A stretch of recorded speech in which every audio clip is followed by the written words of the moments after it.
welcome back to yet another Plasticon review. In this series of reviews, we are going to review Machine Wars. Yes, Machine Wars. Why? Because I have them all. Anyhow, we're going to break over to the table and check them out.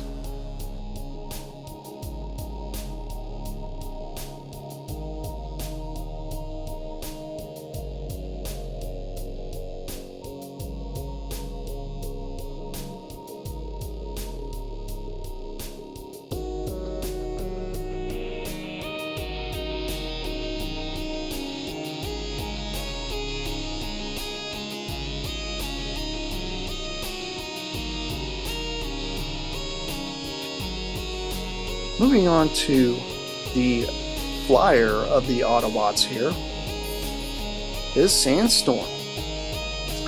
Sandstorm is a military helicopter. Kind of reminds me of a Cobra chopper. It does have translucent blades that spin. It's a very cool looking helicopter. It's got a lot of molded detail throughout. Very cool. It does have a translucent cockpit, which you can see the head back here, but you can't really tell what it is. It's very interesting. Very cool. Now, the interesting thing about this particular mold, this was used during the Turbo Masters, which was a European series that was released at the tail end of Generation 1. It gets kind of mistaken for G2 because of the silly colors, but he does share the same mold. It's a very interesting looking helicopter with his spinning blade gimmick, and he also has another gimmick. When you push this little gold button back here, he does have deployable guns. The deployable guns on this one do not fire. The original did.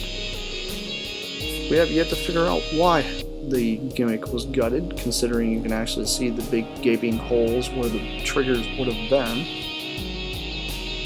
But nonetheless, a very cool looking helicopter. Transformation for this guy is fairly easy. Just simply fold the blade in half, fold down the landing gear, split the tail, push the tail bits directly into the slots, grab the legs, pull them down, flip out the feet, fold down the arms, fold back the tail, flip down the cockpit for the head reveal.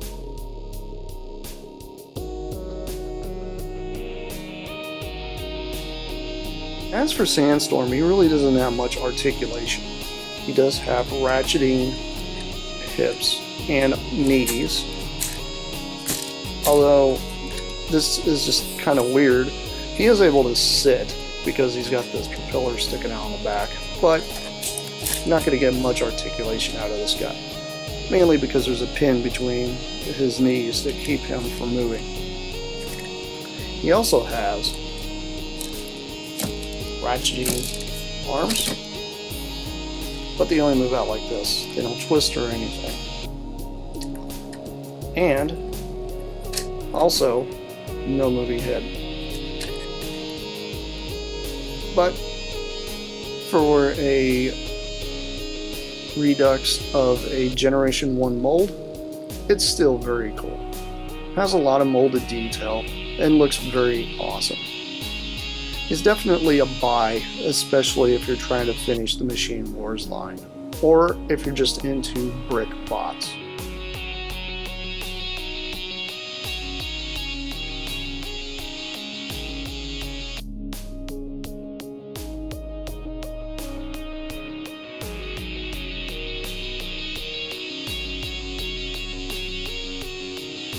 tune in tomorrow, and we're going to cover last, but definitely not the least, of the line.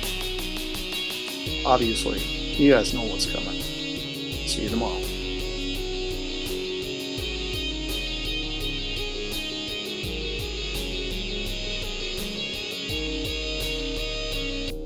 So, on to my final thoughts for the entire line. Personally, I believe this line is one of the most underrated lines that have been in the Transformers universe. It's really cool that Plasticon decided to go through and do a whole homage to the whole Generation 2 and Machine Wars line. And personally, I believe these things are still highly collectible. Now, if you guys don't really prefer these kind of transformations, I completely understand. But you do have to admit, it's a very cool line, and it's brought on some really cool kibble. Anyhow, this has been Plasticon, and this has been yet another review. And this is me, signing off. Peace out, you guys.